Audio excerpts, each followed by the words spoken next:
ಓಂ ಶಾಂತಿ. ವಾಣಿ date 16/4/2025. ಪ್ರಾತಃ ಮುರಳಿ. ಓಂ ಶಾಂತಿ. ಬಾಪ್ ದಾದಾ ಮಧುಬನ. ಮಧುರ ಮಕ್ಕಳೇ, ತಮ್ಮ ಅವಸ್ಥೆಯನ್ನು ನೋಡಿಕೊಳ್ಳಿ. ನನಗೆ ಒಬ್ಬ ತಂದೆಯೊಂದಿಗೆ ಮನಸ್ಸಿದೆಯೇ ಅಥವಾ ಯಾವುದೇ ಕರ್ಮ ಸಂಬಂಧಗಳೊಂದಿಗೆ ಮನಸ್ಸಿದೆಯೇ? ಪ್ರಶ್ನೆ: ತಮ್ಮ ಕಲ್ಯಾಣ ಮಾಡಿಕೊಳ್ಳಲು ಯಾವ 2 ಮಾತುಗಳ ಚಾರ್ಟನ್ನು ನಿತ್ಯವೂ ನೋಡಿಕೊಳ್ಳಬೇಕು? ಉತ್ತರ: ಯೋಗ ಮತ್ತು ನಡವಳಿಕೆಯ ಚಾರ್ಟನ್ನು ನಿತ್ಯವೂ ನೋಡಿಕೊಳ್ಳಿ, ಪರಿಶೀಲನೆ ಮಾಡಿಕೊಳ್ಳಿ. ಯಾವುದೇ ಸೇವಾ ಭಂಗವಂತೂ ಮಾಡಲಿಲ್ಲವೇ? ಸದಾ ತಮ್ಮ ಹೃದಯವನ್ನು ಕೇಳಿಕೊಳ್ಳಿ. ನಾನು ತಂದೆಯನ್ನು ಎಷ್ಟು ನೆನಪು ಮಾಡುತ್ತೇನೆ? ತನ್ನ ಸಮಯವನ್ನು ಯಾವ ಪ್ರಕಾರದಲ್ಲಿ ಸಫಲ ಮಾಡುತ್ತೇನೆ?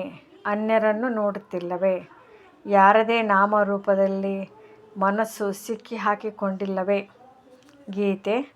ಮುಖವನ್ನು ನೋಡಿಕೋ ಪ್ರಾಣಿ. ಓಂ ಶಾಂತಿ. ಇದನ್ನು ಯಾರು ಹೇಳಿದರು? ಹೇ ಆತ್ಮಗಳೇ ಎಂದು ಬೇಹದ್ದಿನ ತಂದೆಯು ಹೇಳಿದರು. ಪ್ರಾಣಿ ಎಂದರೆ ಆತ್ಮ. ಆತ್ಮವು ಹೊರಟು ಹೋಯಿತು ಅಂದರೆ ಪ್ರಾಣವು ಹೊರಟು ಹೋಯಿತೆಂದು ಹೇಳುತ್ತಾರಲ್ಲವೇ? ಈಗ ತಂದೆಯು ಸನ್ಮುಖದಲ್ಲಿ ತಿಳಿಸುತ್ತಾರಲ್ಲವೇ? ಹೇ ಆತ್ಮಗಳೇ, ನೆನಪು ಮಾಡಿಕೊಳ್ಳಿ, ಕೇವಲ ಈ ಜನ್ಮವನ್ನೇ ನೋಡಿಕೊಳ್ಳುವುದಲ್ಲ, ಆದರೆ ಯಾವಾಗಿನಿಂದ ನೀವು ತಮೋಪ್ರಧಾನರಾಗಿದ್ದೀರೋ ಆಗಿನಿಂದ ಏಣಿಯನ್ನು ಕೆಳಗಿಳಿಯುತ್ತಾ ಪತಿತರಾಗಿದ್ದೀರಿ. ಅಂದ ಮೇಲೆ ಅವಶ್ಯವಾಗಿ ಪಾಪಗಳನ್ನು ಮಾಡುತ್ತಿರುತ್ತೀರಿ. ಇದು ತಿಳುವಳಿಕೆಯ ಮಾತಾಗಿದೆ. ಎಷ್ಟು ಜನ್ಮ ಜನ್ಮಾಂತರದ ಪಾಪವು ತಲೆಯ ಮೇಲಿದೆ. ಇದು ಹೇಗೆ ತಿಳಿಯುತ್ತದೆ? ತಮ್ಮನ್ನು ನೋಡಿಕೊಳ್ಳಬೇಕು. ನನ್ನ ಯೋಗವು ಎಷ್ಟಿದೆ, ತಂದೆಯ ಜೊತೆ ಯೋಗವು ಎಷ್ಟು ಚೆನ್ನಾಗಿರುವುದೋ ಅಷ್ಟು ವಿಕರ್ಮಗಳು ವಿನಾಶವಾಗುತ್ತದೆ. ತಂದೆಯು ತಿಳಿಸಿದ್ದಾರೆ, ನನ್ನನ್ನು ನೆನಪು ಮಾಡುವುದರಿಂದ ಗ್ಯಾರಂಟಿಯಾಗಿ ನಿಮ್ಮ ವಿಕರ್ಮಗಳು ವಿನಾಶವಾಗುತ್ತವೆ. ತಮ್ಮ ಹೃದಯದಲ್ಲಿ ಪ್ರತಿಯೊಬ್ಬರೂ ನೋಡಿಕೊಳ್ಳಿ, ನಮಗೆ ತಂದೆಯ ಜೊತೆ ಎಷ್ಟು ಯೋಗವಿರುತ್ತದೆ. ನಾವು ಎಷ್ಟು ಯೋಗವನ್ನು ನೀಡುತ್ತೇವೆಯೋ ಅಷ್ಟು ಪವಿತ್ರರಾಗುತ್ತೇವೆ. ಪಾಪಗಳು ಭಸ್ಮವಾಗುತ್ತಾ ಹೋಗುತ್ತವೆ, ಯೋಗವು ಹೆಚ್ಚುತ್ತಾ ಹೋಗುತ್ತದೆ. ಪವಿತ್ರರಾಗಲಿಲ್ಲವೆಂದರೆ ಯೋಗವು ಹಿಡಿಯುವುದಿಲ್ಲ. ಇಂಥವರೂ ಕೆಲವರಿದ್ದಾರೆ. ಇಡೀ ದಿನದಲ್ಲಿ 15 ನಿಮಿಷಗಳಾದರೂ ನೆನಪಿನಲ್ಲಿರುವುದಿಲ್ಲ. ತಮ್ಮೊಂದಿಗೆ ಕೇಳಿಕೊಳ್ಳಿ, ನನ್ನ ಮನಸ್ಸು ಶಿವತಂದೆಯೊಂದಿಗಿದೆಯೇ ಅಥವಾ ದೇಹದಾರಿಯೊಂದಿಗೆ ಇದೆಯೇ? ಕರ್ಮ ಸಂಬಂಧಿಗಳು ಮೊದಲಾದವರೊಂದಿಗೆ ಇದೆಯೇ? ಮಾಯೆಯು ಮಕ್ಕಳನ್ನೇ ಬಿರುಗಾಳಿಯಲ್ಲಿ ತರುತ್ತದೆಯಲ್ಲವೇ? ನನ್ನ ಸ್ಥಿತಿಯು ಹೇಗಿದೆ? ಶಿವತಂದೆಯೊಂದಿಗೆ ಮನಸ್ಸಿದೆಯೇ ಅಥವಾ ಯಾವುದೇ ದೇಹದಾರಿಯೊಂದಿಗೆ ಮನಸ್ಸಿದೆಯೇ ಎಂದು ತಾವು ಸಹ ಇದನ್ನು ತಿಳಿದುಕೊಳ್ಳಬಹುದು. ಕರ್ಮ ಸಂಬಂಧಿಗಳೊಂದಿಗೆ ಮನಸ್ಸಿದೆ ಎಂದರೆ ನಮ್ಮ ವಿಕರ್ಮಗಳು ಬಹಳ ಇದೆ ಎಂದು ತಿಳಿಯಬೇಕು. ಯಾವ ವಿಕರ್ಮಗಳು ಮಾಯೆಯ ಕಂದಕದಲ್ಲಿ ಹಾಕಿಬಿಡುತ್ತದೆ. ವಿದ್ಯಾರ್ಥಿಗಳು ಸಹ ನಾವು ತೇರ್ಗಡೆಯಾಗುತ್ತೇವೆಯೇ ಅಥವಾ ಇಲ್ಲವೇ, ಚೆನ್ನಾಗಿ ಓದುತ್ತೇವೆ ಅಥವಾ ಇಲ್ಲವೇ ಎಂಬುದನ್ನು ನೋಡಿಕೊಳ್ಳುತ್ತಾರೆ. ನಂಬರ್ವಾರಂತೂ ಇರುತ್ತಾರಲ್ಲವೇ? ಆತ್ಮವು ತನ್ನ ಕಲ್ಯಾಣ ಮಾಡಿಕೊಳ್ಳಬೇಕಾಗಿದೆ. ತಂದೆಯು ಸಲಹೆ ನೀಡುತ್ತಾರೆ, ಒಂದು ವೇಳೆ ನೀವು ಪುಣ್ಯಾತ್ಮರಾಗಿ ಶ್ರೇಷ್ಠ ಪದವಿಯನ್ನು ಪಡೆಯಬೇಕೆಂದಿದ್ದರೆ ಅದರಲ್ಲಿ ಪವಿತ್ರತೆಯು ಮುಖ್ಯವಾಗಿದೆ. ಪವಿತ್ರರಾಗಿಯೇ ಬಂದಿರಿ, ಈಗ ಪವಿತ್ರರಾಗಿಯೇ ಹೋಗಬೇಕಾಗಿದೆ. ಪತಿತರೆಂದು ಶ್ರೇಷ್ಠ ಪದವಿಯನ್ನು ಪಡೆಯಲು ಸಾಧ್ಯವಿಲ್ಲ. ಸದಾ ತಮ್ಮ ಮನಸ್ಸನ್ನು ಕೇಳಿಕೊಳ್ಳಿ, ನಾನು ತಂದೆಯನ್ನು ಎಷ್ಟು ನೆನಪು ಮಾಡುತ್ತೇನೆ, ನಾನೇನು ಮಾಡುತ್ತೇನೆ. ಇದಂತೂ ಅವಶ್ಯವಾಗಿ ಇದೆ. ಕೊನೆಯಲ್ಲಿ ವಿದ್ಯಾರ್ಥಿಗಳ ಮನಸ್ಸು ತಿನ್ನುತ್ತಿರುತ್ತದೆ. ಶ್ರೇಷ್ಠ ಪದವಿಯನ್ನು ಪಡೆಯಲು ಪುರುಷಾರ್ಥ ಮಾಡುತ್ತೀರಿ, ಆದರೆ ನಡವಳಿಕೆಯೂ ಬೇಕಲ್ಲವೇ? ತಂದೆಯನ್ನು ನೆನಪು ಮಾಡಿ ತಮ್ಮ ತಲೆಯಿಂದ ಪಾಪಗಳ ಹೊರೆಯನ್ನು ಇಳಿಸಿಕೊಳ್ಳಬೇಕಾಗಿದೆ. ಪಾಪಗಳ ಹೊರೆಯು ತಂದೆಯ ನೆನಪಿನ ಹೊರತು ನಾವು ಇಳಿಸಿಕೊಳ್ಳಲು ಸಾಧ್ಯವಿಲ್ಲ. ಅಂದ ಮೇಲೆ ತಂದೆಯ ಜೊತೆ ಎಷ್ಟೊಂದು ಯೋಗವಿರಬೇಕು. ಶ್ರೇಷ್ಠಾತಿ ಶ್ರೇಷ್ಠ ತಂದೆಯೇ ತಿಳಿಸುತ್ತಾರೆ, ತಂದೆಯಾದ ನನ್ನನ್ನು ನೆನಪು ಮಾಡಿ, ಆಗ ವಿಕರ್ಮಗಳು ವಿನಾಶವಾಗುತ್ತವೆ. ಸಮಯವು ಸಮೀಪಕ್ಕೆ ಬರುತ್ತಾ ಹೋಗುತ್ತದೆ. ಶರೀರದ ಮೇಲೆ ಯಾವುದೇ ಭರವಸೆ ಇಲ್ಲ. ಆಕಸ್ಮಿಕವಾಗಿ ಹೇಗೆ ಅಪಘಾತಗಳಾಗಿಬಿಡುತ್ತವೆ. ಇದು ಅಕಾಲ ಮೃತ್ಯುವಿನ ಸೀಸನ್ ಆಗಿದೆ. ಅಂದಮೇಲೆ ಪ್ರತಿಯೊಬ್ಬರೂ ತಮ್ಮನ್ನು ಪರಿಶೀಲಿಸಿಕೊಂಡು ತಮ್ಮ ಕಲ್ಯಾಣ ಮಾಡಿಕೊಳ್ಳಬೇಕಾಗಿದೆ. ಇಡೀ ದಿನದ ತಮ್ಮ ಯೋಗ ಮತ್ತು ನಡವಳಿಕೆಯ ಚಾರ್ಟನ್ನು ನೋಡಿಕೊಳ್ಳಬೇಕು. ನಾನು ಇಡೀ ದಿನದಲ್ಲಿ ಎಷ್ಟು ಪಾಪ ಮಾಡಿದೆನೋ ಮನಸ ವಾಚದಲ್ಲಿ ಮೊದಲು ಬರುತ್ತದೆ, ನಂತರ ಕರ್ಮಣದಲ್ಲಿ ಬಂದು ಬಿಡುತ್ತದೆ. ಈಗ ನಾವು ಒಳ್ಳೆಯ ಕರ್ಮವನ್ನೇ ಮಾಡಬೇಕೆಂದು ಮಕ್ಕಳಿಗೆ ಸದ್ಬುದ್ಧಿಯೂ ಪ್ರಾಪ್ತವಾಗಿದೆ. ಯಾರಿಗೂ ಮೋಸ ಮಾಡಲಿಲ್ಲ ತಾನೇ, ವ್ಯರ್ಥವಾಗಿ ಸುಳ್ಳಂತೂ ಹೇಳಲಿಲ್ಲವೇ, ಸೇವಾಭಂಗ ಮಾಡಲಿಲ್ಲವೇ, ಯಾರಾದರೂ ಯಾರದೇ ನಾಮರೂಪದಲ್ಲಿ ಸಿಕ್ಕಿ ಹಾಕಿಕೊಳ್ಳುತ್ತಾರೆಂದರೆ ಅವರು ಯಜ್ಞಪಿತನ ನಿಂದನೆ ಮಾಡಿಸುತ್ತಾರೆ. ತಂದೆಯು ತಿಳಿಸುತ್ತಾರೆ, ಯಾರಿಗೂ ದುಃಖ ಕೊಡಬೇಡಿ, ಒಬ್ಬ ತಂದೆ ನೆನಪಿನಲ್ಲಿರಿ. ಇದು ಬಹಳ ಬಲಿಷ್ಠವಾದ ಲಕ್ಷ್ಯ ಸಿಕ್ಕಿಬಿಟ್ಟಿದೆ. ಒಂದು ವೇಳೆ ನಾವು ನೆನಪಿನಲ್ಲಿ ಇಲ್ಲವೆಂದರೆ ಗತಿ ಏನಾಗಬಹುದು? ಈ ಸಮಯದಲ್ಲಿ ಹುಡುಗಾಟಿಕೆಯಲ್ಲಿ ಇರುತ್ತೀರೆಂದರೆ ಅಂತಿಮದಲ್ಲಿ ಪಶ್ಚಾತ್ತಾಪ ಪಡಬೇಕಾಗುವುದು. ಇದನ್ನು ಸಹ ತಿಳಿದುಕೊಳ್ಳಬಹುದು. ಯಾರು ಕಡಿಮೆ ಪದವಿಯನ್ನು ಪಡೆಯೋರಿದ್ದಾರೆಯೋ ಅವರು ಅದನ್ನೇ ಪಡೆಯುತ್ತಾರೆ. ನಾವು ಏನು ಮಾಡಬೇಕೆಂದು ಬುದ್ಧಿಯೆಂದು ಅರಿತುಕೊಳ್ಳಬಹುದಾಗಿದೆ. ಎಲ್ಲರಿಗೆ ಇದೇ ಮಂತ್ರವನ್ನು ತಿಳಿಸಬೇಕು. ತಂದೆಯನ್ನು ನೆನಪು ಮಾಡಿ. ಮಕ್ಕಳಿಗೆ ಲಕ್ಷ್ಯವು ಸಿಕ್ಕಿದೆ. ಈ ಮಾತುಗಳನ್ನು ಪ್ರಪಂಚದವರು ಅರಿತುಕೊಳ್ಳುವುದಿಲ್ಲ. ಮೊದಲನೆಯ ಮುಖ್ಯವಾದ ಮಾತು ತಂದೆಯನ್ನು ನೆನಪು ಮಾಡುವುದಾಗಿದೆ. ರಚಯಿತ ಮತ್ತು ರಚನೆಯ ಜ್ಞಾನವಂತೂ ಸಿಕ್ಕಿಬಿಟ್ಟಿತು. ದಿನ ಪ್ರತಿದಿನ ಯಾವುದಾದರೊಂದು ಹೊಸ ಹೊಸ ವಿಚಾರಗಳನ್ನು ತಿಳಿಸುವುದಕ್ಕಾಗಿ ಕೊಡಲಾಗುತ್ತದೆ. ಹೇಗೆ ವಿರಾಟ್ ರೂಪದ ಚಿತ್ರವಿದೆ, ಇದರಲ್ಲಿಯೂ ನೀವು ತಿಳಿಸಬಲ್ಲಿರಿ. ಹೇಗೆ ವರ್ಣಗಳಲ್ಲಿ ಬರುತ್ತಾರೆಂಬುದು ಸಹ ಏಣಿಯ ಚಿತ್ರದ ಪಕ್ಕದಲ್ಲಿ ಇಡುವ ಚಿತ್ರವಾಗಿದೆ. ಇಡೀ ದಿನ ಬುದ್ಧಿಯಲ್ಲಿ ಯಾರಿಗೆ ಹೇಗೆ ತಿಳಿಸುವುದು ಎಂಬ ಚಿಂತನೆಯೇ ನಡೆಯುತ್ತಿರಲಿ. ಸರ್ವಿಸ್ ಮಾಡುವುದರಿಂದಲೂ ತಂದೆಯ ನೆನಪಿರುವುದು. ತಂದೆಯ ನೆನಪಿನಿಂದಲೇ ವಿಕರ್ಮಗಳು ವಿನಾಶವಾಗುತ್ತವೆ. ತಮ್ಮ ಕಲ್ಯಾಣವನ್ನು ಮಾಡಿಕೊಳ್ಳಬೇಕಾಗಿದೆ. ತಂದೆಯು ತಿಳಿಸಿದ್ದಾರೆ, ನಿಮ್ಮ ಮೇಲೆ 63 ಜನ್ಮಗಳ ಪಾಪವಿದೆ. ಪಾಪಗಳನ್ನು ಮಾಡುತ್ತಾ ಮಾಡುತ್ತಾ ಸತೋಪ್ರಧಾನರಿಂದ ತಮೋಪ್ರಧಾನರಾಗಿ ಬಿಟ್ಟಿದ್ದೀರಿ. ಈಗ ನನ್ನವರಾಗಿ ಮತ್ಯಾವುದೇ ಪಾಪ ಕರ್ಮವನ್ನು ಮಾಡಬೇಡಿ. ಮನೆ ಒಡೆಯುವುದು, ಸುಳ್ಳು ಹೇಳುವುದು, ಹೇಳಿಕೆ ಕೇಳಿಕೆ ಮಾತುಗಳ ಮೇಲೆ ವಿಶ್ವಾಸವನ್ನು ಇಡುವುದು, ಈ ಮೋಸತನವು ಬಹಳ ನಷ್ಟಕಾರಕವಾಗಿದೆ. ತಂದೆಯೊಂದಿಗಿನ ಯೋಗವನ್ನೇ ತುಂಡರಿಸುತ್ತದೆ. ಅಂದ ಮೇಲೆ ಎಷ್ಟೊಂದು ಪಾಪವಾಯಿತು. ಸರ್ಕಾರದ ದೂತರು ಇರುತ್ತಾರೆ. ಸರ್ಕಾರದ ಮಾತನ್ನು ಅನ್ಯ ಶತ್ರುಗಳಿಗೆ ತಿಳಿಸಿ ಬಹಳ ನಷ್ಟವನ್ನುಂಟು ಮಾಡುತ್ತಾರೆ. ಮತ್ತು ಅಂಥವರಿಗೆ ಬಹಳ ಕಠಿಣ ಶಿಕ್ಷೆ ಸಿಗುತ್ತದೆ. ಅಂದಾಗ ಮಕ್ಕಳ ಬಾಯಿಂದ ಜ್ಞಾನರತ್ನಗಳೇ ಬರಬೇಕಾಗಿದೆ. ಉಲ್ಟಾ ಸುಲ್ಟಾ ಸಮಾಚಾರಗಳನ್ನು ಒಬ್ಬರು ಇನ್ನೊಬ್ಬರೊಂದಿಗೆ ಮಾತನಾಡಬಾರದು. ಜ್ಞಾನದ ಮಾತುಗಳನ್ನೇ ಮಾತನಾಡಬೇಕು. ನೀವು ತಂದೆಯನ್ನು ಹೇಗೆ ನೆನಪು ಮಾಡುತ್ತೀರಿ, ಅನ್ಯರಿಗೆ ಹೇಗೆ ತಿಳಿಸುತ್ತೀರಿ? ಇಡೀ ದಿನ ಇದೇ ವಿಚಾರಗಳಿರಲಿ. ಚಿತ್ರಗಳ ಮುಂದೆ ಹೋಗಿ ಕುಳಿತುಕೊಳ್ಳಬೇಕು. ನಿಮ್ಮ ಬುದ್ಧಿಯಲ್ಲಂತೂ ಜ್ಞಾನವಿದೆಯಲ್ಲವೇ? ಭಕ್ತಿ ಮಾರ್ಗದಲ್ಲಿ ಅನೇಕ ಪ್ರಕಾರದ ಚಿತ್ರಗಳನ್ನು ಪೂಜಿಸುತ್ತಾರೆ, ಆದರೆ ಏನನ್ನೂ ಅರಿತುಕೊಂಡಿಲ್ಲ. ಅಂಧಶ್ರದ್ಧೆ, ಮೂರ್ತಿ ಪೂಜೆ, ಈ ಮಾತುಗಳಲ್ಲಿ ಭಾರತವು ಪ್ರಸಿದ್ಧವಾಗಿದೆ. ಈಗ ನೀವು ಈ ಮಾತುಗಳನ್ನು ತಿಳಿಸುವುದರಲ್ಲಿ ಎಷ್ಟೊಂದು ಪರಿಶ್ರಮ ಪಡುತ್ತೀರಿ. ಪ್ರದರ್ಶನೆಯಲ್ಲಿ ಅನೇಕರು ಬರುತ್ತಾರೆ. ಭಿನ್ನ ಭಿನ್ನ ಪ್ರಕಾರದವರು ಇರುತ್ತಾರೆ. ಅದರಲ್ಲಿ ಕೆಲವರು ಇವು ತಿಳಿದುಕೊಳ್ಳುವ ಯೋಗ್ಯ ಮಾತುಗಳೆಂಬುದನ್ನು ಅರ್ಥ ಮಾಡಿಕೊಳ್ಳುತ್ತಾರೆ. ಮುಂದೆ ತಿಳಿದುಕೊಳ್ಳೋಣ ಎಂದು ಹೇಳುತ್ತಾರೆ. ಆದರೆ ಮತ್ತೆ ಸೇವಾ ಕೇಂದ್ರಕ್ಕೆ ಎಂದೂ ಹೋಗುವುದೇ ಇಲ್ಲ. ದಿನ ಪ್ರತಿದಿನ ಸ್ಥಿತಿಯು ಹದಗೆಡುತ್ತಾ ಹೋಗುತ್ತಿದೆ. ಬಹಳಷ್ಟು ಕಲಹಗಳಿವೆ. ವಿದೇಶಗಳಲ್ಲಿ ಏನೇನಾಗುತ್ತಿದೆ ಮಾತೇ ಕೇಳಬೇಡಿ. ಎಷ್ಟೊಂದು ಮನುಷ್ಯರು ಸಾಯುತ್ತಾರೆ. ತಮೋಪ್ರಧಾನ ಪ್ರಪಂಚವಲ್ಲವೇ? ಬಾಂಬುಗಳನ್ನು ತಯಾರಿಸಬಾರದೆಂದು ಹೇಳುತ್ತಾರೆ. ಆದರೆ ನಿಮ್ಮ ಬಳಿ ಬಹಳಷ್ಟು ಇಟ್ಟುಕೊಂಡಿದ್ದೀರಿ. ಅಂದಮೇಲೆ ನಾವೇಕೆ ತಯಾರಿಸಬಾರದು ಎಂದು ಹೇಳುತ್ತಾರೆ. ಇಲ್ಲವಾದರೆ ನಾವು ಗುಲಾಮರಾಗಿ ಬರಬೇಕಾಗುತ್ತದೆ. ಏನೆಲ್ಲವೂ ಮತ ಸಿಗುವುದೋ ಎಲ್ಲವೂ ವಿನಾಶಕ್ಕಾಗಿಯೇ. ವಿನಾಶವಂತೂ ಆಗಲೇಬೇಕಾಗಿದೆ. ಶಂಕರನು ಪ್ರೇರಕನಾಗಿದ್ದಾನೆಂದು ಹೇಳುತ್ತಾರೆ. ಆದರೆ ಇದರಲ್ಲಿ ಪ್ರೇರಣೆ ಮಾತೇ ಇಲ್ಲ. ನಾವಂತೂ ಡ್ರಾಮಾದ ಮೇಲೆ ನಿಂತಿದ್ದೇವೆ. ಮಾಯೆಯು ಬಹಳ ತೀಕ್ಷ್ಣವಾಗಿದೆ. ನಾವು ಮಕ್ಕಳನ್ನು ಸಹ ವಿಕಾರದಲ್ಲಿ ಬೀಳಿಸುತ್ತದೆ. ದೇಹದ ಜೊತೆ ಪ್ರೀತಿಯನ್ನಿಟ್ಟುಕೊಳ್ಳಬೇಡಿ. ನಾಮರೂಪದಲ್ಲಿ ಸಿಲುಕಿ ಹಾಕಿಕೊಳ್ಳಬೇಡಿ ಎಂದು ತಂದೆಯು ಎಷ್ಟೊಂದು ತಿಳಿಸುತ್ತಾರೆ. ಆದರೂ ಸಹ ಮಾಯೆ ಇಷ್ಟೊಂದು ತಮೋಪ್ರಧಾನವಾಗಿದೆ. ಅದು ದೇಹದಲ್ಲಿ ಸಿಲುಕಿಸುತ್ತದೆ, ಒಮ್ಮೆಲೆ ಮೂಗನ್ನು ಹಿಡಿಯುತ್ತದೆ. ಅದು ತಿಳಿಯೋದೇ ಇಲ್ಲ. ಶ್ರೀಮದ್ದಂತೆ ನಡೆಯಿರಿ ಎಂದು ತಂದೆಯು ಎಷ್ಟೊಂದು ತಿಳಿಸುತ್ತಾರೆ, ಆದರೆ ನಡೆಯುವುದೇ ಇಲ್ಲ. ರಾವಣನ ಮತವೇ ಬಹುಬೇಗನೆ ಬುದ್ಧಿಯಲ್ಲಿ ಬಂದು ಬಿಡುತ್ತದೆ. ರಾವಣನು ಬಂಧನದಿಂದ ಬಿಡುವುದೇ ಇಲ್ಲ. ತಂದೆಯು ತಿಳಿಸುತ್ತಾರೆ, ನಮ್ಮನ್ನು ಆತ್ಮನೆಂದು ತಿಳಿದು ತಂದೆಯನ್ನು ನೆನಪು ಮಾಡಿ. ಈಗ ನಾವು ಹೋದೆವೆಂದರೆ ಹೋದೆವು.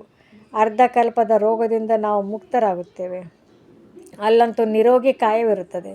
ಇಲ್ಲಿ ಎಷ್ಟೊಂದು ರೋಗಿಗಳಿದ್ದಾರೆ. ಇದು ರವ್ ನರಕವಾಗಿದೆಯಲ್ಲವೇ? ಭಲೆ, ಅವರು ಗರುಡ ಪುರಾಣವನ್ನು ಓದುತ್ತಾರೆ, ಆದರೆ ಓದುವವರು ಮತ್ತು ಕೇಳುವವರಿಗೆ ತಿಳುವಳಿಕೆಯೇ ಇಲ್ಲ. ತಂದೆಯು ಸ್ವಯಂ ಹೇಳುತ್ತಾರೆ, ಮೊದಲು ಭಕ್ತಿಯ ಎಷ್ಟೊಂದು ನಶೆ ಇತ್ತು. ಭಕ್ತಿಯಿಂದ ಭಗವಂತನು ಸಿಗುತ್ತಾರೆಂಬ ಮಾತನ್ನು ಕೇಳಿ ಎಷ್ಟೊಂದು ಖುಷಿಯಾಗುತ್ತಿದ್ದರು. ಪತಿತರಾಗುವುದರಿಂದಲೇ ಹೇ ಪತಿತ ಪಾವನ ಬನ್ನಿ ಎಂದು ಕರೆಯುತ್ತಾರೆ, ಭಕ್ತಿ ಮಾಡುತ್ತಾರೆ. ಇದು ಒಳ್ಳೆಯದೇ. ಆದರೆ ಮತ್ತೆ ಭಗವಂತನನ್ನು ಏಕೆ ನೆನಪು ಮಾಡುತ್ತಾರೆ? ಭಗವಂತನು ಬಂದು ಭಕ್ತಿಯ ಫಲವನ್ನು ಕೊಡುತ್ತಾರೆ, ಆದರೆ ಅದು ಯಾರಿಗೆ ಕೊಡುತ್ತಾರೆ ಎಂಬುದು ತಿಳಿದಿಲ್ಲ. ತಂದೆ ತಿಳಿಸುತ್ತಾರೆ, ಗೀತೆಯನ್ನು ಓದುವವರಿಗೆ ತಿಳಿಸಿಕೊಡಬೇಕು. ಅವರೇ ನಮ್ಮ ಕುಲದವರಾಗಿದ್ದಾರೆ. ಮೊದಲ ಮುಖ್ಯ ಮಾತೆ ಗೀತೆಯಲ್ಲಿ ಭಗವಾನ್ ವಾಚಿದೆ. ಅಂದಮೇಲೆ ಗೀತೆಯ ಭಗವಂತ ಯಾರು? ಭಗವಂತನ ಪರಿಚಯವು ಬೇಕಲ್ಲವೇ? ಆತ್ಮವೆಂದರೇನು? ಪರಮಾತ್ಮ ಯಾರು? ಇದೆಲ್ಲವೂ ನಿಮಗೆ ಅರ್ಥವಾಗಿದೆ. ಮನುಷ್ಯರು ಜ್ಞಾನದ ಮಾತುಗಳಿಂದ ಎಷ್ಟೊಂದು ಹೆದರುತ್ತಾರೆ. ಭಕ್ತಿಯು ಬಹಳ ಇಷ್ಟವಾಗುತ್ತದೆ. ಜ್ಞಾನದಿಂದ 3 ಮೈಲಿ ದೂರ ಓಡುತ್ತಾರೆ. ಅರೆ, ಪಾವನರಾಗುವುದು ಒಳ್ಳೆಯದಲ್ಲವೇ? ಈಗ ಪಾವನ ಪ್ರಪಂಚದ ಸ್ಥಾಪನೆ, ಪತಿತ ಪ್ರಪಂಚದ ವಿನಾಶವಾಗಬೇಕಾಗಿದೆ. ಆದರೆ ಇದನ್ನು ಕೇಳುವುದೇ ಇಲ್ಲ. ಕೆಟ್ಟದ್ದನ್ನು ಕೇಳಬೇಡಿ ಎಂಬುದು ತಂದೆಯ ಆದೇಶವಾಗಿದೆ, ಮತ್ತು ಮಾಯೆಯು ಸಹ ತಂದೆಯ ಮಾತುಗಳನ್ನು ಕೇಳಬೇಡಿ ಎಂದು ಹೇಳುತ್ತದೆ. ಶಿವತಂದೆಯ ಜ್ಞಾನವನ್ನು ಕೇಳಬೇಡಿ ಎಂಬುದು ಮಾಯೆಯ ಆದೇಶವಾಗಿದೆ. ಮಾಯೆಯು ಇಂತಹ ಪೆಟ್ಟನ್ನು ಕೊಡುತ್ತದೆ. ಅದರಿಂದ ಜ್ಞಾನವು ಬುದ್ಧಿಯಲ್ಲಿ ನಿಲ್ಲುವುದೇ ಇಲ್ಲ. ತಂದೆಯನ್ನು ನೆನಪು ಮಾಡುವುದಿಲ್ಲ. ಮಿತ್ರ, ಸಂಬಂಧಿ, ದೇಹಧಾರಿಗಳು ನೆನಪಿಗೆ ಬಂದು ಬಿಡುತ್ತಾರೆ. ತಂದೆಯ ಆಜ್ಞೆಯನ್ನು ಪಾಲಿಸುವುದಿಲ್ಲ. ತಂದೆಯು ತಿಳಿಸುತ್ತಾರೆ, ನನ್ನನ್ನೊಬ್ಬನನ್ನೇ ನೆನಪು ಮಾಡಿ ಎಂದು. ಆದರೆ ಮತ್ತೆ ಅಪ್ರಾಮಾಣಿಕರಾಗಿ ಬಾಬಾ ನಮಗೆ ಇಂಥವರ ನೆನಪು ಬರುತ್ತದೆ ಎಂದು ಹೇಳುತ್ತಾರೆ. ನೆನಪು ಬಂದದ್ದೇ ಆದರೆ ಕೆಳಗೆ ಬೀಳುತ್ತಾರೆ. ವಾಸ್ತವದಲ್ಲಿ ಇಂತಹ ಮಾತುಗಳಿಂದ ತಿರಸ್ಕಾರ ಬರಬೇಕು. ಇದು ಸಂಪೂರ್ಣ ಛೀ ಪ್ರಪಂಚವಾಗಿದೆ. ನಮಗಾಗಿ ಹೊಸ ಸ್ವರ್ಗವು ಸ್ಥಾಪನೆಯಾಗುತ್ತಿದೆ. ನೀವು ಮಕ್ಕಳಿಗೆ ತಂದೆ ಮತ್ತು ಸೃಷ್ಟಿ ಚಕ್ರದ ಪರಿಚಯವು ಸಿಕ್ಕಿದೆ. ಅಂದಮೇಲೆ ಆ ವಿದ್ಯೆಯಲ್ಲಿಯೇ ತೊಡಗಬೇಕಲ್ಲವೇ? ತಮ್ಮನ್ನು ನೋಡಿಕೊಳ್ಳಿ. ನಾರದನ ಉದಾಹರಣೆಯೂ ಇದೆ. ಅಂದಾಗ ತಂದೆ ತಿಳಿಸುತ್ತಾರೆ, ಮಕ್ಕಳೇ, ತಮ್ಮನ್ನು ನೋಡಿಕೊಳ್ಳಿ. ನಾನು ತಂದೆಯನ್ನು ನೆನಪು ಮಾಡುತ್ತೇನೆಯೇ? ನೆನಪಿನಿಂದಲೇ ಪಾಪಗಳು ಭಸ್ಮವಾಗುತ್ತವೆ. ಯಾವುದೇ ಸನ್ನಿವೇಶದಲ್ಲಿ ಶಿವತಂದೆಯನ್ನು ನೆನಪು ಮಾಡಬೇಕಾಗಿದೆ. ಮತ್ಯಾರೊಂದಿಗೂ ಪ್ರೀತಿಯನ್ನು ನೀಡಬಾರದು. ಅಂತಿಮದಲ್ಲಿ ಒಬ್ಬ ಶಿವತಂದೆಯ ನೆನಪಿರಲಿ. ನೆನಪಿನಲ್ಲಿಯೇ ಪ್ರಾಣವು ಹೋಗಲಿ. ಶಿವತಂದೆಯ ನೆನಪು ಮತ್ತು ಸ್ವದರ್ಶನ ಚಕ್ರದ ಜ್ಞಾನವಿರಲಿ. ಸ್ವದರ್ಶನ ಚಕ್ರಧಾರಿಗಳು ಯಾರೆಂಬುದು ಸಹ ಯಾರಿಗೂ ತಿಳಿದಿಲ್ಲ. ಬ್ರಾಹ್ಮಣರಿಗೂ ಸಹ ಈ ಜ್ಞಾನವನ್ನು ಯಾರು ಕೊಟ್ಟರು? ಬ್ರಾಹ್ಮಣರನ್ನು ಸ್ವದರ್ಶನ ಚಕ್ರಧಾರಿಗಳನ್ನಾಗಿ ಯಾರು ಮಾಡುತ್ತಾರೆ? ಪರಮಪಿತ ಪರಮಾತ್ಮ ಜ್ಯೋತಿರ್ಬಿಂದು ಅಂದಾಗ ಅವರು ಸ್ವದರ್ಶನ ಚಕ್ರಧಾರಿಯೇ? ಮೊಟ್ಟ ಮೊದಲಿಗೆ ಅವರು ಆಗಿದ್ದಾರೆ. ಇಲ್ಲದಿದ್ದರೆ ನಮ್ಮನ್ನು ಬ್ರಾಹ್ಮಣರನ್ನಾಗಿ ಯಾರು ಮಾಡುತ್ತಾರೆ? ಇಡೀ ರಚನೆಯ ಆದಿ ಮಧ್ಯ ಅಂತ್ಯದ ಜ್ಞಾನವು ಅವರಲ್ಲಿದೆ. ನೀವು ಆತ್ಮಗಳು ಸ್ವದರ್ಶನ ಚಕ್ರಧಾರಿಗಳಾಗುತ್ತೀರಿ. ಅವರು ಆತ್ಮನಾಗಿದ್ದಾರೆ. ಭಕ್ತಿ ಮಾರ್ಗದಲ್ಲಿ ವಿಷ್ಣುವನ್ನು ಚಕ್ರಧಾರಿಯನ್ನಾಗಿ ಮಾಡಿಬಿಟ್ಟಿದ್ದಾರೆ. ಪರಮಾತ್ಮ ತ್ರಿಕಾಲದರ್ಶಿ, ತ್ರಿಮೂರ್ತಿ, ತ್ರಿನೇತ್ರಿ ಎಂಬ ನಾವು ಹೇಳುತ್ತೇವೆ. ಅವರು ನಮ್ಮನ್ನು ಸ್ವದರ್ಶನ ಚಕ್ರಧಾರಿಯನ್ನಾಗಿ ಮಾಡುತ್ತಾರೆ. ಅವರು ಸಹ ಮನುಷ್ಯನ ತನುವಿನಲ್ಲಿ ಬಂದು ತಿಳಿಸಿಕೊಡುತ್ತಾರೆ. ರಚನೆಯ ಆದಿ ಮಧ್ಯ ಅಂತ್ಯದ ಜ್ಞಾನವನ್ನು ರಚಯಿತನೇ ತಿಳಿಸುವರಲ್ಲವೇ? ರಚಯಿತನ ಬಗ್ಗೆ ಯಾರಿಗೂ ತಿಳಿದಿಲ್ಲವೆಂದರೆ ರಚನೆಯ ಜ್ಞಾನವೆಲ್ಲಿಂದ ಸಿಗುವುದು? ಈಗ ನೀವು ತಿಳಿದುಕೊಂಡಿದ್ದೀರಿ, ಶಿವತಂದೆಯೇ ಸ್ವದರ್ಶನ ಚಕ್ರಧಾರಿಯಾಗಿದ್ದಾರೆ, ಜ್ಞಾನದ ಸಾಗರನಾಗಿದ್ದಾರೆ. ನಾವು ಹೇಗೆ ಈ 84 ಜನ್ಮಗಳ ಚಕ್ರದಲ್ಲಿ ಬರುತ್ತೇವೆಂಬುದು ತಂದೆಗೆ ತಿಳಿದಿದೆ. ಅವರಂತೂ ಪುನರ್ಜನ್ಮವನ್ನು ತೆಗೆದುಕೊಳ್ಳುವುದಿಲ್ಲ. ಅವರಲ್ಲಿ ಜ್ಞಾನವಿದೆ, ಅದನ್ನು ನಮಗೆ ತಿಳಿಸುತ್ತಾರೆ. ಅಂದ ಮೇಲೆ ಮೊಟ್ಟ ಮೊದಲಿಗೆ ಶಿವತಂದೆಯೇ ಸ್ವದರ್ಶನ ಚಕ್ರಧಾರಿಗಳಾದರು. ಅವರೇ ನಮ್ಮನ್ನು ಸ್ವದರ್ಶನ ಚಕ್ರಧಾರಿಯನ್ನಾಗಿ ಮಾಡುತ್ತಾರೆ, ಪಾವನರನ್ನಾಗಿ ಮಾಡುತ್ತಾರೆ. ಏಕೆಂದರೆ ಅವರೇ ಪತಿತ ಪಾವನನಾಗಿದ್ದಾರೆ, ರಚಯಿತನೂ ಅವರೇ ಆಗಿದ್ದಾರೆ. ತಂದೆಗೆ ಮಕ್ಕಳ ಜೀವನದ ಕಥೆಯು ತಿಳಿದಿರುತ್ತದೆ ಅಲ್ಲವೇ? ಶಿವತಂದೆಯು ಬ್ರಹ್ಮರವರ ಮೂಲಕ ಸ್ಥಾಪನೆ ಮಾಡಿಸುತ್ತಾರೆ, ಮಾಡಿಸುವವರು ಆಗಿದ್ದಾರಲ್ಲವೇ? ಇದನ್ನು ನೀವು ಕಲಿಸಿರಿ. ತಂದೆಯು ಓದಿಸುತ್ತಾರೆ ಮತ್ತು ಅನ್ಯರಿಗೂ ಓದಿಸಿ ಎಂದು ಹೇಳುತ್ತಾರೆ. ಅಂದಾಗ ಶಿವತಂದೆಯೇ ನಿಮ್ಮನ್ನು ಸ್ವದರ್ಶನ ಚಕ್ರಧಾರಿಗಳನ್ನಾಗಿ ಮಾಡುತ್ತಾರೆ, ತಿಳಿಸುತ್ತಾರೆ. ನನಗೆ ಸೃಷ್ಟಿ ಚಕ್ರದ ಜ್ಞಾನವಿದೆ, ಆದ್ದರಿಂದಲೇ ತಿಳಿಸುತ್ತೇನೆ ಅಂದಾಗ ಹೇಗೆ 84 ಜನ್ಮಗಳನ್ನು ತೆಗೆದುಕೊಳ್ಳುತ್ತೀರಿ ಎಂದು. ಈ 84 ಜನ್ಮಗಳ ಕಥೆಯು ಬುದ್ಧಿಯಲ್ಲಿರಬೇಕು. ಇದು ಬುದ್ಧಿಯಲ್ಲಿದ್ದರೂ ಸಹ ಚಕ್ರವರ್ತಿ ರಾಜರಾಗುತ್ತೀರಿ. ಇದು ಜ್ಞಾನವಾಗಿದೆ. ಆದರೆ ಯೋಗದಿಂದಲೇ ಪಾಪಗಳು ಭಸ್ಮ ಆಗುತ್ತದೆ. ಇಡೀ ದಿನದ ಲೆಕ್ಕವನ್ನು ತೆಗೆಯಿರಿ. ನೆನಪೇ ಮಾಡಲಿಲ್ಲವೆಂದರೆ ಲೆಕ್ಕವನ್ನೇನು ತೆಗೆಯುತ್ತಾರೆ? ಇಡೀ ದಿನದಲ್ಲಿ ಏನೇನು ಮಾಡಿದ್ದೇವೆಂದು ನೆನಪಿರುತ್ತದೆ ಅಲ್ಲವೇ?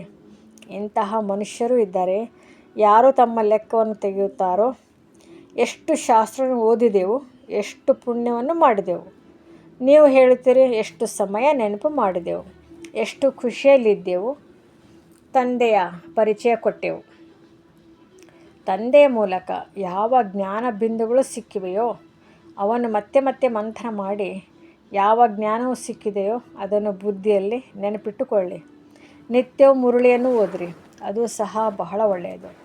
ಮುರಳಿಯಲ್ಲಿ ಯಾವ ಮುಖ್ಯ ಅಂಶಗಳಿವೆಯೋ ಅವನ್ನು ಮತ್ತೆ ಮತ್ತೆ ಮಂಥನ ಮಾಡಬೇಕು. ಇಲ್ಲಿರುವವರಿಗಿಂತಲೂ ವಿದೇಶದಲ್ಲಿರುವವರು ಹೆಚ್ಚು ನೆನಪಿನಲ್ಲಿರುತ್ತಾರೆ. ಎಷ್ಟೊಂದು ಮಂದಿ ಬಂಧನದಲ್ಲಿ ಇರುವವರಿದ್ದಾರೆ. ತಂದೆಯನ್ನು ಎಂದೂ ನೋಡಿಯೂ ಇಲ್ಲ, ಆದರೆ ಎಷ್ಟೊಂದು ನೆನಪು ಮಾಡುತ್ತಾರೆ. ನಶೆ ಏರಿರುತ್ತದೆ. ಮನೆಯಲ್ಲಿ ಕುಳಿತಿದ್ದಂತೆ ಸಾಕ್ಷಾತ್ಕಾರವಾಗುತ್ತದೆ, ಇಲ್ಲವೇ ಅನಾಯಾಸವಾಗಿ ಕೇಳುತ್ತಾ ನಿಶ್ಚಯವಾಗಿ ಬಿಡುತ್ತದೆ. ಅಂದಾಗ ತಂದೆ ತಿಳಿಸುತ್ತಾರೆ, ತಮ್ಮಲ್ಲೇ ಪರಿಶೀಲನೆ ಮಾಡಿಕೊಳ್ಳುತ್ತಾ ಇರಿ. ನಾನು ಎಷ್ಟು ಶ್ರೇಷ್ಠ ಪದವಿಯನ್ನು ಪಡೆಯುತ್ತೇನೆ, ನನ್ನ ಚಲನೆ ಹೇಗಿದೆ, ಯಾವುದೇ ಆಹಾರ ಪದಾರ್ಥಗಳ ಲೋಭವಿಲ್ಲವೇ, ಅಂತಹ ಯಾವುದೇ ಹವ್ಯಾಸವಿರಬಾರದು. ಮೂಲ ಮಾತು ಅವ್ಯಭಿಚಾರಿ ನೆನಪಿನಲ್ಲಿರಬೇಕಾಗಿದೆ. ಹೃದಯಪೂರ್ವಕವಾಗಿ ಕೇಳಿಕೊಳ್ಳಿ. ನಾನು ಯಾರನ್ನು ನೆನಪು ಮಾಡುತ್ತೇನೆ, ಎಷ್ಟು ಸಮಯ ಅನ್ಯರನ್ನು ನೆನಪು ಮಾಡುತ್ತೇನೆ. ಜ್ಞಾನವನ್ನು ಧಾರಣೆ ಮಾಡಬೇಕು, ಪಾಪಗಳನ್ನು ಭಸ್ಮ ಮಾಡಿಕೊಳ್ಳಬೇಕಾಗಿದೆ. ಕೆಲವರು ಇಂತಿಂತಹ ಪಾಪಕರ್ಮಗಳನ್ನು ಮಾಡಿದ್ದಾರೆ, ಅದರ ಮಾತೇ ಕೇಳಬೇಡಿ, ಇದನ್ನು ಮಾಡಿ ಎಂದು ಭಗವಂತನು ಹೇಳುತ್ತಾರೆ. ಆದರೆ ಪರವಶರಾಗಿದ್ದೇವೆ, ಅರ್ಥಾತ್ ಮಾಯೆಗೆ ವಶವಾಗಿದ್ದೇವೆಂದು ಹೇಳಿಬಿಡುತ್ತಾರೆ. ಒಳ್ಳೆಯದು, ಮಾಯೆಗೆ ವಶರಾಗಿಯೇ ಇರಿ. ನೀವು ಶ್ರೀಮದಂತೆ ನಡೆಯಬೇಕು, ಇಲ್ಲವೇ ತಮ್ಮ ಮತದಂತೆ ನಡೆಯಬೇಕು, ನೋಡಿಕೊಳ್ಳಬೇಕು. ಈ ಸ್ಥಿತಿಯಲ್ಲಿ ನಾನು ಎಲ್ಲಿಯವರೆಗೆ ತೇರ್ಗಡೆಯಾಗುತ್ತೇನೆ, ಏನು ಪದವಿಯನ್ನು ಪಡೆಯುತ್ತೇನೆ. 21 ಜನ್ಮಗಳಿಗಾಗಿ ನಷ್ಟವಾಗಿ ಬಿಡುತ್ತದೆ. ಯಾವಾಗ ಕರ್ಮಾತೀತ ಸ್ಥಿತಿಯಾಗುವುದೋ ಆಗ ದೇಹಾಭಿಮಾನದ ಹೆಸರಿರುವುದಿಲ್ಲ. ಆದ್ದರಿಂದಲೇ ದೇಹಿ ಅಭಿಮಾನಿಗಳಾಗಿ ಎಂದು ಹೇಳಲಾಗುತ್ತದೆ. ಒಳ್ಳೆಯದು. ಮಧುರಾತಿ ಮಧುರ. ಅಗಲಿ ಹೋಗಿ ಮರಳಿ ಸಿಕ್ಕಿದ ಮಕ್ಕಳ ಪ್ರತಿ ಮಾತಾಪಿತಾ ಬಾಬ್ದಾದಾರವರ ನೆನಪು, ಪ್ರೀತಿ ಹಾಗೂ ಸುಪ್ರಭಾತ.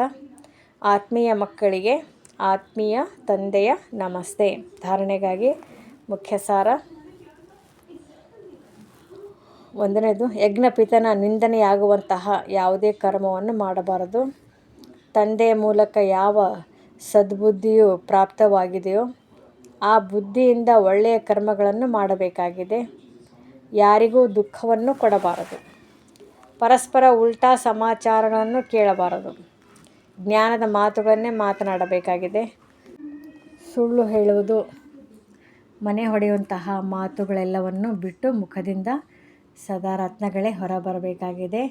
ಕೆಟ್ಟ ಮಾತುಗಳನ್ನು ಕೇಳಲು ಬಾರದು, ಹೇಳಲು ಬಾರದು. ವರದಾನ. 5 ವಿಕಾರರೂಪಿ ಶತ್ರುವನ್ನು ಸಹಯೋಗಿಯಾಗಿ ಪರಿವರ್ತನೆ ಮಾಡಿಕೊಳ್ಳುವಂತಹ ಮಾಯಾಜೀತ್ ಜಗತ್ ಜೀತ್ ಭವ. ವಿಜಯಿಗಳು ಖಂಡಿತವಾಗಿ ಶತ್ರುವಿನ ರೂಪ ಪರಿವರ್ತನೆ ಮಾಡುತ್ತಾರೆ. ಅಂದಾಗ ನೀವು ವಿಕಾರಿ ರೂಪಿ ಶತ್ರುವನ್ನು ಪರಿವರ್ತನೆ ಮಾಡಿ ಸಹಯೋಗಿಯಾಗಿ ಸ್ವರೂಪರನ್ನಾಗಿ ಮಾಡಿಬಿಡಿ. ಯಾವುದರಿಂದ ಅದು ಸದಾ ನಿಮಗೆ ನಮಸ್ಕಾರ ಮಾಡುತ್ತಿರುತ್ತದೆ. ಕಾಮವಿಕಾರವನ್ನು ಶುಭ ಕಾಮನೆಯ ರೂಪದಲ್ಲಿ, ಕ್ರೋಧವನ್ನು ಆತ್ಮೀಯ ನಶೆಯ ರೂಪದಲ್ಲಿ, ಲೋಭವನ್ನು ಅನಾಸಕ್ತ ವೃತ್ತಿಯ ರೂಪದಲ್ಲಿ, ಮೋಹವನ್ನು ಸ್ನೇಹದ ರೂಪದಲ್ಲಿ ಮತ್ತು ದೇಹಾಭಿಮಾನವನ್ನು ಸ್ವಾಭಿಮಾನದ ರೂಪದಲ್ಲಿ ಪರಿವರ್ತನೆ ಮಾಡಿದಾಗ ಮಾಯಾಜೀತ್ ಜಗಜ್ಜೀತ್ ಆಗಿಬಿಡುವಿರಿ. ಸ್ಲೋಗನ್: ಸತ್ಯ ಚಿನ್ನದಲ್ಲಿ ನನ್ನತನವೇ ಮಿಶ್ರಣವಾಗಿದೆ. ಯಾವುದು ಬೆಲೆಯನ್ನು ಕಡಿಮೆ ಮಾಡಿಬಿಡುತ್ತದೆ ಅದಕ್ಕೆ ನನ್ನತನವನ್ನು ಸಮಾಪ್ತಿ ಮಾಡಿ. ಅವ್ಯಕ್ತ ಸೂಚನೆ: ಕಂಬೈನ್ಡ್ ರೂಪದ ಸ್ಮೃತಿಯಿಂದ ಸದಾ ವಿಜಯಿಯಾಗಿರಿ. ಎಂದು ಯಾವುದೇ ಕಾರ್ಯದಲ್ಲಿ, ಸೇವೆಯಲ್ಲಿ ಯಾವಾಗ ಒಂಟಿ ಅನುಭವ ಮಾಡುತ್ತೀರೆಂದಾಗ ಸುಸ್ತಾಗಿ ಬಿಡುತ್ತೀರಿ. ನಂತರ 2 ಭುಜದವರನ್ನು ಜೊತೆ ಮಾಡಿಕೊಂಡು ಬಿಡುತ್ತೀರಿ. ಸಾವಿರಾರು ಭುಜದವರನ್ನು ಮರೆತು ಬಿಡುತ್ತೀರಿ. ಯಾವಾಗ ಸಾವಿರಾರು ಭುಜದವರು ತಮ್ಮ ಪರಮಧಾಮವನ್ನು ಬಿಟ್ಟು ನಿಮಗೆ ಜೊತೆ ಕೊಡಲು ಬಂದಿದ್ದಾರೆ, ಅವರನ್ನು ತಮ್ಮ ಜೊತೆ ಕಂಬೈನ್ಡ್ ಏಕೆ ಇಟ್ಟುಕೊಳ್ಳುವುದಿಲ್ಲ? ಸದಾ ಬುದ್ಧಿಯಿಂದ ಕಂಬೈನ್ಡ್ ಆಗಿದ್ದರೆ ಸಹಯೋಗ ಸಿಗುತ್ತಿರುತ್ತದೆ.